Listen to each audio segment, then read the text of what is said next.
everything in Hindu temple is supposed to be beautiful, inspire us, uplift us. So, and the Abhishekam, if it's just water, it's water. It doesn't really have any look to it.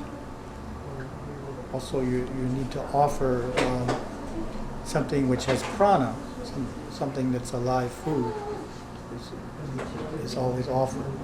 You're giving live food energy to the deity. So for Shiva it's done through the liquids. So some of them are always living food like milk and yogurt. Curd, sweet, panchamrita. They have a lot of questions as well as, I would say, confusion about the religion and adapting that religion and getting into the level that they feel comfortable. So that's the age you're saying that the teenager and the above, because they have the intellect to question, Yes. but they don't get the kind of the answer they are looking for. Exactly. So as a parents, what parents can do so that those kids get their answer and at least understand the mainstream Hinduism. So what could be the guidance for the parents? Well, I think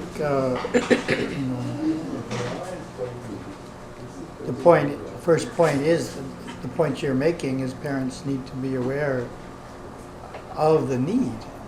And so, because it's a challenge, the need to provide quality answers to their children when they're, say, in their teens and even early 20s, when their intellect is developed, up until a certain point they'll just absorb everything as true, But it's somewhere in the teens they start to step back, which is part of being a teenager, and question.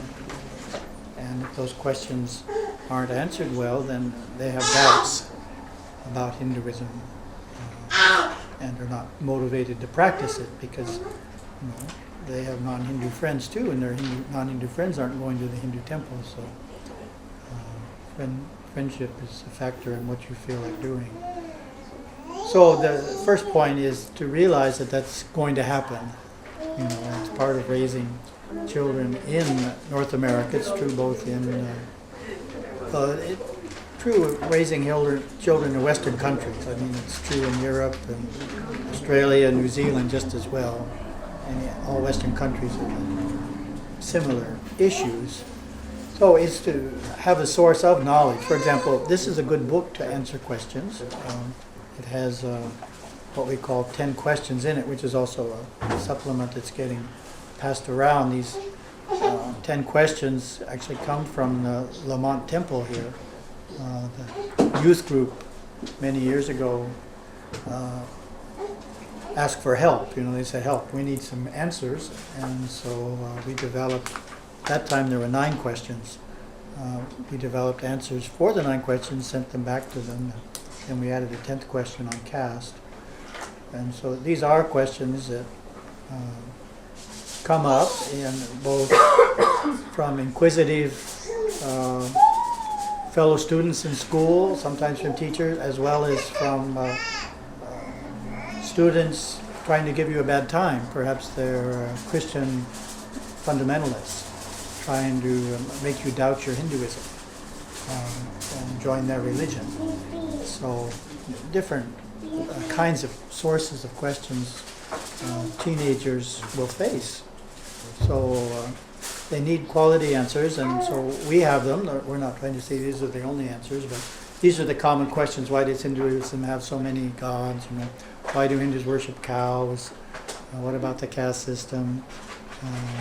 What about vegetarianism? Things like that are questions that Hindu youth in the USA face all the time. So I'd say, the first point is parents need to realize it's going to happen and try and make sure quality answers are provided from this resource or other resources, and their kids' questions are really getting the good answers they need. And as you know, I have a whole talk on that, and the challenge is a difference in culture, because of course you're a younger group in general, so I'm not sure if it still applies it to your experience, but definitely a group that's 20 years older than you, if they ask questions of their parents wouldn't answer them, because it wasn't the culture that children asked questions on Hinduism to their parents. And if they did, and then they, you get, well, that's what we've always done. So therefore, many Hindu parents don't have the answers, because they couldn't ask the questions and get answers themselves. So that's changing in India, But the generation that's raised in Western countries is taught to ask questions, and even other parents. They're taught to expect answers. So it's a different concept about a relationship between parents and children. They're asking questions and they expect answers. If they don't get answers, it discourages them from practicing Hinduism. So, because they need answers to help them maintain the tradition. So that's what I'd say. In addition to that, the core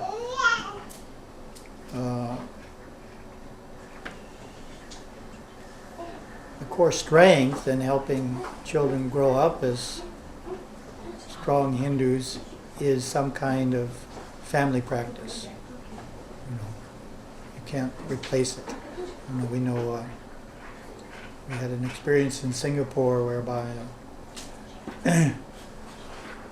one of our devotees was teaching at the Hindu Center in Singapore for a few years, and he found lots of parents drop their children off at the Hindu Center, went shopping for 2 hours, came back, and expected that the teachers would have made their children better Hindus, right? So, that works for certain things like dance, Indian music. You can do that. The parents don't need to know how to dance. They don't need to know how to play the musical instruments. You can actually drop the kids off and that'll work. But for Hinduism, it doesn't work. Because Hinduism needs to be something the family shares as an activity, as a belief. And sometimes the kids are taught things the parents don't agree with. That causes problems. Then they come home with the belief and the parents say, oh, we don't believe that. That's very confusing. So it needs to be done as a group, and one of the simple activities that we encourage, because the Hindus we've talked to have said it's been important to them, is some kind of simple